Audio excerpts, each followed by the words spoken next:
रुड़की तहसील में विभिन्न मांगों को लेकर धरने पर बैठे दर्जनों राज्य आंदोलनकारी बोले, राज्य आंदोलनकारी सरकार बनाना जानते हैं तो गिराना भी। मुख्यमंत्री और प्रधानमंत्री के नाम भेजा ज्ञापन। आपको बता दें कि रुड़की के तहसील परिसर स्थित जॉइंट मजिस्ट्रेट कार्यालय के बाहर अपनी विभिन्न मांगों को लेकर राज्य आंदोलनकारियों ने एक दिवसीय धरना दिया। भू कानून उत्तराखंड में धारा 371 लागू करने समेत अन्य कई मांगों को लेकर उत्तराखंड राज्य आंदोलनकारी संघर्ष समिति ने तहसील में धरना दिया। उन्होंने जॉइंट मजिस्ट्रेट के माध्यम से मुख्यमंत्री और प्रधानमंत्री के नाम ज्ञापन भी भेजा। इस दौरान समिति के केंद्रीय अध्यक्ष हर्ष प्रकाश काला ने कहा कि लंबे समय से आंदोलनकारियों की मांगे चली आ रही है, लेकिन सरकार उस ओर ध्यान देने को तैयार नहीं है।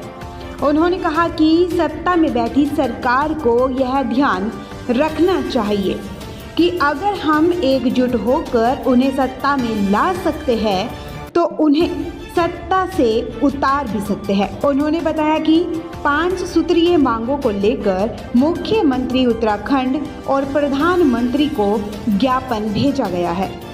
एक दिवसीय धरना यह संयुक्त मजिस्ट्रेट कार्यालय पर दिया गया और इसके संबंध में शासन प्रशासन को हमने पहले ही अवगत करा रखा था कि हम यह 11 मार्च को जो है एक दिवसीय धरना संयुक्त मजिस्ट्रेट कार्यालय पर देंगे। मांगे तो हम मांगते रोक हैं, पर यह सरकार के कान में जूं नहीं रेंग रही है। मांग हमारी है कि तो उत्तराखंड राज्य आंदोलनकारी जो चिन्हित होने से वंचित है, जिन्होंने उत्तराखंड राज्य की लड़ाई लड़ी, कुछ चिन्हित होकर कुछ को सरकार ने भी चिन्हित नहीं, उन्हें सबको चिन्हित किया जाए। दूसरी मांग एक समान सबको पेंशन दी जाए और आंदोलनकारियों को राज्य सेनानी के नाम से जो है सम्मान दिया जाए।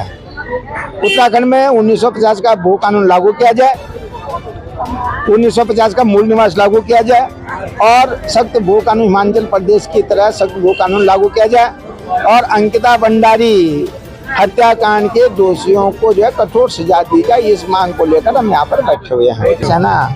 बिल्कुल, ये तो वास्तविकता बात है कि जब उत्तराखंड बना सकते हैं तो उत्तराखंड में सरकार भी जिन लोगों ने, जिस जनता ने उत्तराखंड राज्य बनाया तो उन्होंने जो सरकार भी बनाई, तो जैसे वो जो उत्तराखंड राज्य बना सकते हैं, सरकार बना सकते हैं, वैसे सरकार को गिरा भी सकते हैं। ये आंदोलन का वो सरकार पर निर्भर करता है कि सरकार आंदोलनकारियों की मांगों को मानना चाहती है, अपनी सरकार बनाना चाहती है या नहीं बनाना चाहती है, सरकार के ऊपर निर्भर करता है। जाने सरकार की वो इच्छा है कि वो हमें मतलब अपने विपरीत छोड़े, हम उनके विपरीत रहेंगे, सारे हम आपके मौजूद नहीं देंगे उनको, क्योंकि हमारे जिस समय 165 आदमियों ने यहाँ आंदोलन नहीं किया, यहाँ 1,000 आदमियों की टोली जाती थी, अलग औरतों की जाती थी, अलग मर्दों की जाती थी। पुलिस वाले हमसे घबराते थे कि उत्तराखंडियों के रैली में हम नहीं जाएंगे क्योंकि वो बहुत उतावली हो रखे हैं। और औरतों की मांगी थी कि उत्तराखंड की नारी है, खून भरी चिंगारी है, तो ये तो हमारे पहले का वो था।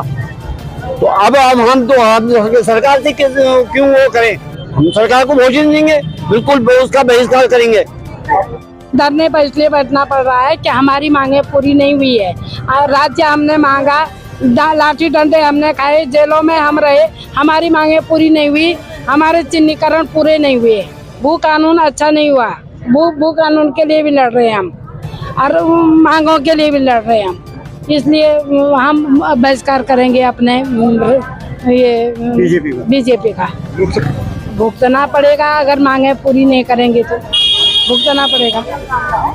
वो तो सरकार जाने, वो सरकार जाने ना, हम क्या जान सकते हैं। अब सरकार जाने, पता होगा, सरकार को पता होगा कि क्या हमने ऐसे 65 लोगों ने ही आंदोलन लड़े थे जिनको पेंशन मिल रही, कार्ड मिले। या तो सबकी बंद करो या तो सबकी बंद करो या सबको पेंशन दो, कार्ड दो। 1,000 की टोली